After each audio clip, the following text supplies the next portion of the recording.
Hello students, how are you. तो हमने अभी तक जो चैप्टर है the fundamental unit of life science का, ठीक है, इसमें हमने पढ़ा था सेल के बारे में, सेल मेम्ब्रेन के बारे में। तो सबसे पहले मैं आपको एक बार ही रिवाइज़ करा देता हूँ कि क्या क्या चीज़ें थी। इसका नाम था चैप्टर का फंडामेंटल यूनिट ऑफ लाइफ, ठीक है। तो आपको पता है कि यूनिट ऑफ लाइफ जो थी हमने पढ़ी थी दैट इज़ सेल।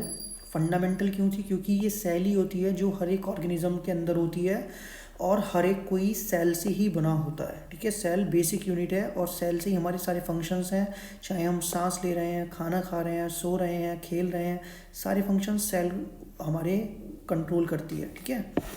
अब हम देखते हैं कि सबसे पहले सेल की डिस्कवरी जो की थी, यहाँ पे आपके सामने साइंटिस्ट हैं, ये हैं रॉबर्ट हुक। तो ये रॉबर्ट हुक ने सबसे पहले सेल की डिस्कवरी की थी 1605 में। तो जो सेल उन्होंने सबसे पहले देखी थी वो यहाँ पे आपको दिख रही हैं, ये वाली जो सेल्स हैं ये सबसे पहले उन्होंने देखी थी कॉर्क से, ठीक है। कॉर्क जैसी दिख रही थी और वो उन्होंने कहाँ से ली थी? ट्री की बाग से ली थी। तो जो पेड़ होते हैं उसकी छाल होती है, उसको उन्होंने अपने माइक्रोस्कोप में देखा था। तो वो कुछ इस तरह की दिख रही थी, बहुत सारे छोटे छोटे कंपार्टमेंट्स थे। और इनको उन्होंने कहा था कि ये जो छोटे छोटे कंपार्टमेंट्स हैं, इनका जो ग्रुप्स है वो हनीकॉम्ब के जैसा दिखता है। आपने देखा होगा जो छत्ता होता है मधुमक्खी का, इसी तरह का दिखता है वो। और इसी को उन्होंने बोला था कि ये सेल्स हैं, बट ये डेड सेल्स थी, लिविंग नहीं थी, ठीक है। और इन्होंने अपने बनाए हुए माइक्रोस्कोप से जो इन्होंने सेल्फ डिज़ाइन किया था उससे देखा था और फिर इसको उन्होंने अपनी बुक में पब्लिश कराया जिसका नाम था माइक्रोग्राफिया, ठीक है। तो आगे देखते हैं।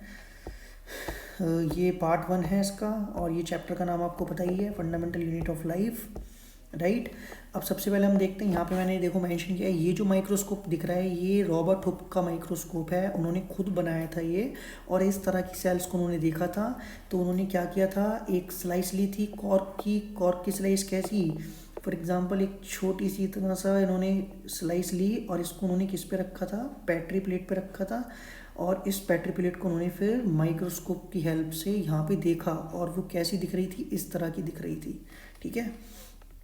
तो इस तरह की सेल्स को उन्होंने देखा था और इसको उन्होंने बोला था लिटिल कंपार्टमेंट्स। अब यहाँ देख लेते हैं, ये देखिए यहाँ लिखा हुआ है लिटिल कंपार्टमेंट्स, ठीक है। तो जब वो एग्जामिन कर रहे थे, जब वो चेक कर रहे थे, तो उन्होंने देखा कॉर्क जो है वो बिल्कुल हनीकॉम्ब के जैसी दिख रही है और बहुत सारे वहाँ पे छोटे छोटे कंपार्टमेंट्स थे, ठीक है।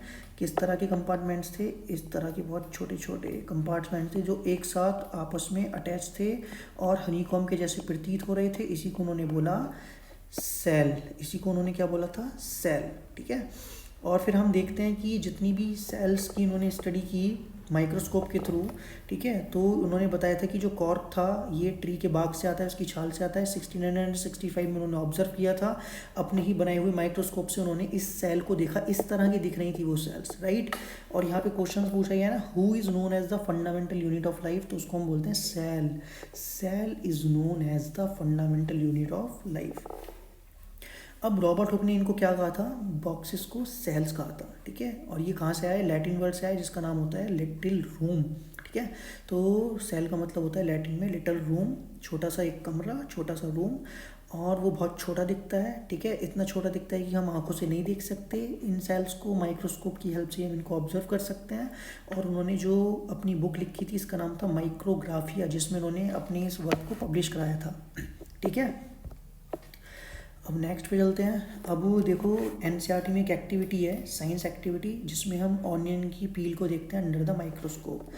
अब हम ऑनियन के अंदर जो सेल्स हैं उनको कैसे देख सकते हैं? सबसे पहले हमें यहाँ क्या करना है, ऑनियन लेनी है, उसकी पील को रिमूव करनी है, जो उसका छिलका टाइप होता है, उसके छोटे छोटे पार्ट करने हैं, उसको पैटी प्लेट पे रखना है और पैटी प्लेट पे हमें थोड़ा सा नॉर्मल सलाइन वाटर रखना है। यहाँ पे सारे देखो स्टेप्स लिखे हुए हैं, आप इस वीडियो को पॉज करके देख सकते हैं स्टेप। सबसे पहले ऑनियन को कट करते हैं, फिर उसको रिमूव करते हैं, उसके छोटे छोटे पार्ट करते हैं, फिर उसकी थिन लेयर को वहाँ से हटाते हैं, उसको पैट्री प्लेट पे रखते हैं, उसके ऊपर स्टेन की एक ड्रॉप रखते हैं, फिर उस पर हम पैट्री कवर स्लिप रखते हैं और उसको माइक्रोस्कोप के अंदर ऑब्जर्व करते हैं। जब हम इस सेल को, इस पील को छोटे छोटे पार्ट करके माइक्रोस्कोप के अंदर देखते हैं with the help of stain. Stain क्या होती है, जिससे कलरफुल हो जाए, ठीक है। तो हमको सेल्स इस तरह की दिखती हैं, राइट। अभी यहाँ पे आपको दिख रहा होगा ये जो सेल्स हैं, ये एक सेल है, ये दूसरी सेल है, ये एक और सेल है। तो ये सेल की क्या है, बाउंड्रीज हैं। और ये जो ब्लू ब्लू दिख रहे हैं, ये सेल के न्यूक्लियस हैं, ठीक है। तो सेल की बाउंड्री को हम बोलते हैं सेल मेम्ब्रेन और इसको बोलते हैं न्यूक्लियस। और ये जो अंदर गैप दिख रहा है, ये साइटोप्लाज्म होता है, जो सेल के अंदर लिक्विड भरा हुआ होता है, ठीक है। और इसी में बहुत सारे सेल ऑर्गेनल्स होते हैं, माइटोकॉन्ड्रिया होता है, गोल्जी बॉडी होती है, आगे हम पढ़ेंगे उनके बारे में, ठीक है। फिर नेक्स्ट वीडियो वो देखते हैं, स्लाइड। अभी यहाँ पे आपको दिख रहा होगा कि ये जो है स्लाइड, इसके अंदर अलग अलग तरह की ह्यूमन सेल्स हैं जो हमारी बॉडी में प्रेजेंट होती है, ठीक है। जैसे न्यूरॉन सबसे लॉन्गेस्ट सेल होती है हमारी बॉडी में। न्यूरॉन कहाँ होती है, जो हमारे ब्रेन से कनेक्ट होकर पूरी बॉडी ऑर्गन में फैली होती है। हमें कोई चीज़ गर्म ठंडी लगती है, वो सब न्यूरॉन्स की वजह से लगती है, ठीक है। और ये आरबीसी है, जिसकी वजह से हमारे ब्लड का कलर रेड होता है। ये गैसेज एक्सचेंज में हेल्प करती है। ये स्मूथ मसल सेल्स हैं जो हमारी डाइजेशन में हेल्प करती हैं। एपिथेलियल सेल्स हैं जो स्किन के अंदर होती हैं। वाइट ब्लड सेल्स हैं ये, जो हमें डिजीज़ से प्रोटेक्ट करती हैं। ये फैट सेल्स हैं जो हमारे एडिपोज टिश्यू में क्या हो जाती हैं, स्टोर हो जाती हैं, ठीक है। इसीलिए हमारी बॉडी के अंदर फैट एक्यूमुलेट होता जाता है। ये बोन सेल्स होती हैं, ऑस्टियोसाइट्स बोलते हैं इनको। ये बोन सेल्स हमारी बोन को डिजनरेट करती हैं। स्पर्म सेल्स हैं जो फर्टिलाइजेशन में हेल्प करती हैं। ये ओवा है जो फीमेल के अंदर होती है। और ये बिगेस्ट सेल होती है, ठीक है। ये लार्जेस्ट है, ये बिगेस्ट सेल होती है। तो ये डिफरेंट काइंड्स की सेल्स होती हैं हमारी बॉडी के अंदर। और इनकी देखो, ये सब सेल्स का फंक्शन और स्ट्रक्चर अलग अलग होता है, बट इनके अंदर जो जेनेटिक मटेरियल होता है ना, वो सेम होता है, लेकिन इनका फंक्शन अलग है। आरबीसी का function exchange of gases, neuron का फंक्शन इंफॉर्मेशन को कैरी करना, एपिथेलियल स्किन सेल का फंक्शन हमें प्रोटेक्शन प्रोवाइड करना, वाइट ब्लड सेल का फंक्शन डिजीज के साथ फाइट करना, फैट सेल का फंक्शन फूड को स्टोर करके रखना, स्मूथ सेल का फंक्शन हमारी डाइजेशन में हेल्प करना, मूवमेंट में हेल्प करना, बोन सेल का फंक्शन हमें रिजिडिटी प्रोवाइड करना, स्पर्म का फंक्शन फर्टिलाइजेशन में हेल्प करना, ओवम का भी सेम फंक्शन होता है, ठीक है। अब यहाँ पे देख लेते हैं। अब ऑर्गेनिज्म को 2 पार्ट्स में डिवाइड किया गया है। एक ऑर्गेनिजम्स होते हैं यूनिसेलुलर ऑर्गेनिजम्स और एक होते हैं मल्टीसेलुलर। यूनिसेलुलर ऑर्गेनिजम्स जो होते हैं वो केवल एक ही सेल के बने होते हैं, जैसे एक सेल है तो वो एक ही सेल के बने हैं। मल्टीसेलुलर ऑर्गेनिजम्स होते हैं वो बहुत सारी सेल्स के बने होते हैं, ठीक है, मल्टीपल सेल्स के बने होते हैं, इसलिए उनको बोलते हैं मल्टीसेलुलर ऑर्गेनिज्म। तो ये दिख पा रही है आपको यहाँ पे कितनी सारी सेल्स मैंने बनाई हैं, तो ये बहुत सारी सेल्स के बने होते हैं, राइट। और फिर आपको यहाँ पे दिख रहा होगा ये जो ऑर्गेनिज्म है यूनिसेलुलर होते हैं ये, ठीक है। और कैसे होते हैं ये, मल्टी सेलुलर होते हैं। यूनिसेलुलर ऑर्गेनिजम्स होते हैं वो एक सेल के बने होते हैं, मल्टी सेलुलर जो होते हैं वो बहुत सारी सेल्स के बने होते हैं। और यूनिसेलुलर ऑर्गेनिजम्स के अंदर यहाँ पे मैंने लिखा है कि organisms that only have a single cell, ठीक है, और organisms that have many cells. अब वो सिंगल सेल ऑर्गेनिज्म में बैक्टीरिया, अमीबा, पैरामीशियम, प्लांट्स और एनिमल, ठीक है। तो आपने हम पढ़ेंगे इसको, किंगडम क्लासिफिकेशन होता है जिसमें हम सारे किंगडम पढ़ते हैं। तो ये बैक्टीरिया आपको दिख रहे हैं, छोटे छोटे बैक्टीरिया हैं यहाँ पे ये, ठीक है। और यहाँ पे आपको ये अमीबा दिख रहा है जो इरेगुलर शेप है, ये पैरामीशियम है। ये सब माइक्रोस्कोपिक होते हैं, इनको हम माइक्रोस्कोप की हेल्प से देख सकते हैं। एक ही सेल होती है बस इनके अंदर और एक न्यूक्लियस होता है। प्लांट्स को देखो, ये बहुत सारी सेल्स के बने होते हैं, बड़े होते हैं, इनको हम ऐसे देख सकते हैं। एनिमल्स जो होते हैं वो भी बहुत सारी मल्टी सेल्स के बने होते हैं, इसलिए हम इनको कैटेगराइज करते हैं यूनिसेलुलर ऑर्गेनिजम्स और मल्टी सेलुलर ऑर्गेनिजम्स के अंदर, राइट। अब हम देखते हैं नेक्स्ट स्लाइड में कि सेल किसकी बनी होती है, स्ट्रक्चर ऑर्गेनाइजेशन क्या होता है सेल का, और जो सेल मेम्ब्रेन सेल जो होती है उसके अंदर हम किस किस ऑर्गेनल्स की स्टडी करते हैं। तो आपको यहाँ पे दिख रहा होगा जो सेल होती है वो किस किस की बनी होती है, ठीक है। तो जो सेल बनी होती है वो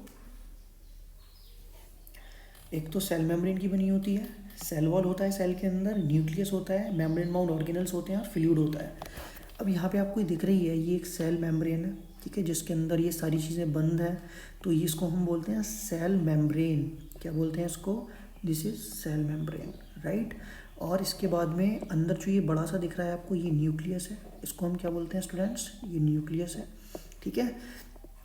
और साथ में आपको और क्या क्या चीज़ें दिख रही हैं इसके अंदर, इसके अंदर आपको दिख रहा होगा ये, ठीक है, जो न्यूक्लियस के चारों तरफ है, इसको हम बोलते हैं एंडोप्लाज्मिक रेटिकुलम। कौन सा? Rough endoplasmic reticulum. रफ क्यों बोलते हैं? क्योंकि इसके ऊपर बहुत सारे राइबोसोम्स होते हैं जो प्रोटीन सिंथेसिस में हेल्प करते हैं, ठीक है। और आपको साथ में यहाँ दिख रहे होंगे ये स्मूथ एंडोप्लाज्मिक रेटिकुलम होते हैं। स्मूथ एंडोप्लाज्मिक रेटिकुलम क्या करते हैं? ये फैट बनाते हैं। और रफ एंडोप्लाज्मिक रेटिकुलम क्या करते हैं? ये प्रोटीन बनाते हैं, प्रोटीन, ठीक है। अभी यहाँ पे आपको ये दिख रहे होंगे, ये बहुत इंपॉर्टेंट ऑर्गेनल्स होते हैं, माइटोकॉन्ड्रिया। माइटोकॉन्ड्रिया क्या बनाते हैं? एटीपी, जिससे हम अपना वर्क करते हैं, एनर्जी बनाते हैं। प्लाज्मा मेम्ब्रेन के बारे में मैंने आपको बता ही दिया, ठीक है। और ये सेल के अंदर बहुत सारा फ्लूइड होता है, लिक्विड होता है, जिसको हम बोलते हैं साइटोप्लाज्म। क्या बोलते हैं जिसको? साइटोप्लाज्म। साइटो मतलब सेल, प्लाज्म मतलब लिक्विड, सेल का लिक्विड, ठीक है। और क्या पढ़ना है हमें? और इसके अंदर होती है गोल्जी बॉडी। ये दिख रही है आपको गोल्जी बॉडी, ये सारी की सारी ये गोल्जी बॉडी क्या करती हैं? ये प्रोटीन पैकेजिंग में हेल्प करती हैं, ठीक है। तो ये हो गए हमारे स्मूथ एंडोप्लाज्मिक रेटिकुलम, ये हो गए रफ एंडोप्लाज्मिक रेटिकुलम, और ये हो गया न्यूक्लियस पूरा का पूरा, ये हो गई माइटोकॉन्ड्रिया, ये भी माइटोकॉन्ड्रिया। अब ये हो गई वैक्यूल, इसको बोलते हैं फूड वैक्यूल, ये फूड को स्टोर करके रखती है, ठीक है। तो ये कुछ हमें सेल ऑर्गेनल्स पढ़ने हैं। और आपको यहाँ पे दिख रहा होगा एक न्यूक्लियोलस, जो क्या करता है? राइबोसोम्स बनाता है। और ये जो क्रोमेटिन है, इसके अंदर ही डीएनए होता है, जीन्स होती हैं, ठीक है। तो ये पूरी की पूरी स्ट्रक्चर है सेल की, टिपिकल स्ट्रक्चर। तो सेल के अंदर क्या क्या चीज़ प्रेजेंट है? सेल मेम्ब्रेन प्रेजेंट है सेल के अंदर, सेल वॉल प्रेजेंट है सेल के अंदर, और क्या प्रेजेंट है सेल के अंदर? न्यूक्लियस प्रेजेंट है सेल के अंदर, मेम्ब्रेन बाउंड ऑर्गेनल्स प्रेजेंट हैं, और सेल मैट्रिक्स है। तो ये एक टिपिकल स्ट्रक्चर है सेल की। अब अगर आपको कोई प्रॉब्लम है तो आप मुझसे पूछ सकते हो, लेकिन ये एक बेसिक स्ट्रक्चर है और बहुत ही सिंपल है, इसलिए मैंने ये पीपीटी बनाई थी ताकि आपको अच्छे से समझ में आ पाए, राइट। अब हम देखते हैं कि जो सेल मेम्ब्रेन होती है, पहले उसकी बात कर लेते हैं। यहाँ पे दिख रहा होगा वो सेल मेम्ब्रेन, तो ये पूरी की पूरी सेल की आउटर मेम्ब्रेन है, राइट। अभी जो सेल मेम्ब्रेन होती है उसकी कुछ क्वालिटीज़ हैं, जैसे ये कुछ ही ऑर्गेनिज्म कुछ ही मॉलिक्यूल्स को एंट्री करती है और एग्जिट करती है। जैसे सपोज करो यहाँ पे कुछ मॉलिक्यूल्स हैं ये, ठीक है, और कुछ मॉलिक्यूल्स आपको बाहर दिख रहे हैं यहाँ पे। तो ये जो मॉलिक्यूल्स हैं ये अंदर बाहर अपनी मर्जी से आ जा नहीं सकते। ये सेल मेम्ब्रेन क्या होती है? सेल मेम्ब्रेन ही डिसाइड करती है कि कौन से मॉलिक्यूल्स बाहर से अंदर आएंगे, कौन से मॉलिक्यूल्स अंदर से बाहर जाएंगे। तो होता क्या है कि कुछ ऐसे मॉलिक्यूल्स होते हैं जो बहुत छोटे होते हैं। जैसे हम बात करें ऑक्सीजन की और कार्बन डाइऑक्साइड की, तो ऑक्सीजन और कार्बन डाइऑक्साइड, कार्बन डाइऑक्साइड जो होती है वो सेल के अंदर बहुत सारी होती है, ठीक है, क्योंकि हम कॉन्टीन्यूसली रेस्पिरेशन करते हैं जिसमें CO2 प्रोड्यूस होती है। और ऑक्सीजन क्या होती है? हम ऑक्सीजन को इनटेक करते हैं, CO2 को निकालते हैं। तो ऑक्सीजन जो होती है वो बाहर बहुत ज़्यादा होती है। ऑक्सीजन के मॉलिक्यूल्स चारों तरफ होते हैं सेल के। तो जो ऑक्सीजन के मॉलिक्यूल्स होते हैं सेल की परमिशन के बिना ही अंदर आ जाते हैं, ठीक है, अंदर चले जाते हैं। और जो कार्बन डाइऑक्साइड के मॉलिक्यूल्स होते हैं वो सेल की परमिशन के बिना ही बाहर आ जाते हैं। तो ये तो हो गई कुछ मॉलिक्यूल्स जो सेल की परमिशन के बिना आ जा सकते हैं, इसलिए सेल जो होती है वो सेलेक्टिवली परमिएबल होती है। वाटर जो होता है वो डिफ्यूजन के थ्रू जाता है, ठीक है, ऑस्मोसिस उसको बोलते हैं। तो ये जो हो रहा है, ये जो गैसेस आपको दिख रही हैं ये सब डिफ्यूजन के थ्रू अंदर जा रही हैं, ठीक है। अब जो मूवमेंट होता है सब्सटेंस का इसके अंदर, वो दो तरह से होता है, डिफ्यूजन और ऑस्मोसिस। डिफ्यूजन हम वर्ड यूज़ करते हैं सॉल्यूट्स के लिए, डिफ्यूजन हम किसके लिए यूज़ करते हैं? सॉल्यूट्स। और ऑस्मोसिस किसके लिए यूज़ करते हैं हम? सॉल्वेंट, जैसे वाटर। तो वाटर जो होता है वो हाई कंसनट्रेशन से लो कंसनट्रेशन में जाएगा। जैसे यहाँ पे बहुत सारा वाटर है, हाई कंसनट्रेशन है, तो ये किस जगह जाएगा? जहाँ पे कंसनट्रेशन लो है। सेम सॉल्यूट्स की बात है, सॉल्यूट्स की अगर कंसनट्रेशन ज़्यादा है तो वो कहाँ जाएंगे? जहाँ पे कंसनट्रेशन कम है।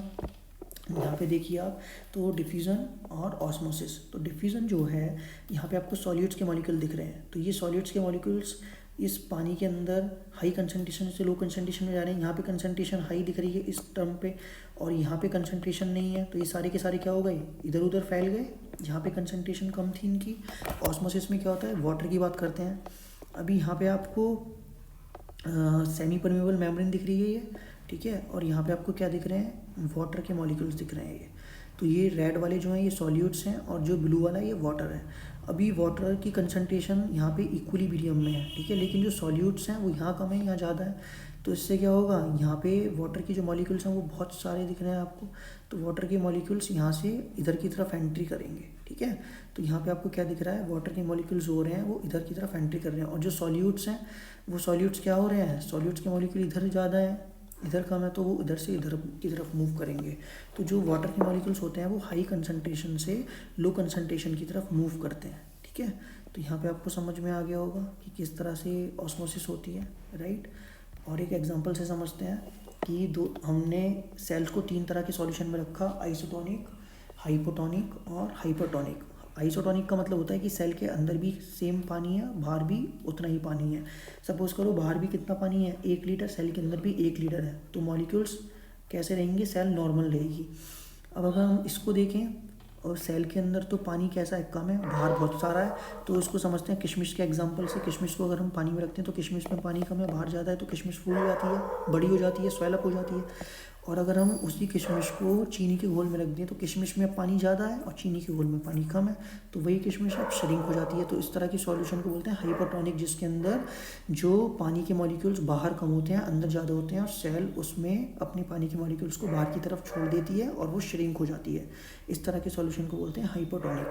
हाइपोटोनिक में क्या होता है, बाहर पानी ज़्यादा, अंदर पानी कम, तो पानी बाहर से अंदर की तरफ आएगा, क्योंकि हमने पढ़ा था हाई कंसनट्रेशन से लो कंसनट्रेशन में जाता है। अभी कंसनट्रेशन बाहर ज़्यादा है, यहाँ कंसनट्रेशन कम है, तो बाहर से अंदर की तरफ आ रहे हैं, तो सेल स्वेलअप हो रही है। यहाँ पे सेम है, बाहर भी सेम, अंदर भी सेम, तो यहाँ पे सेल नॉर्मल रहेगी, ठीक है। तो बाकी की वीडियोस में हम पढ़ेंगे सेल ऑर्गेनल्स के बारे में। आई होप कि वीडियो आपको पसंद आई होगी। इसको अपने फ्रेंड्स के साथ शेयर करिए, सब्सक्राइब करिए, लाइक करिए, और मैं फटाफट से नेक्स्ट वीडियो आपके लिए लेके आने वाला हूँ, जिसमें हम सेल ऑर्गेनल्स की स्टडी करेंगे। Okay friends, thank you.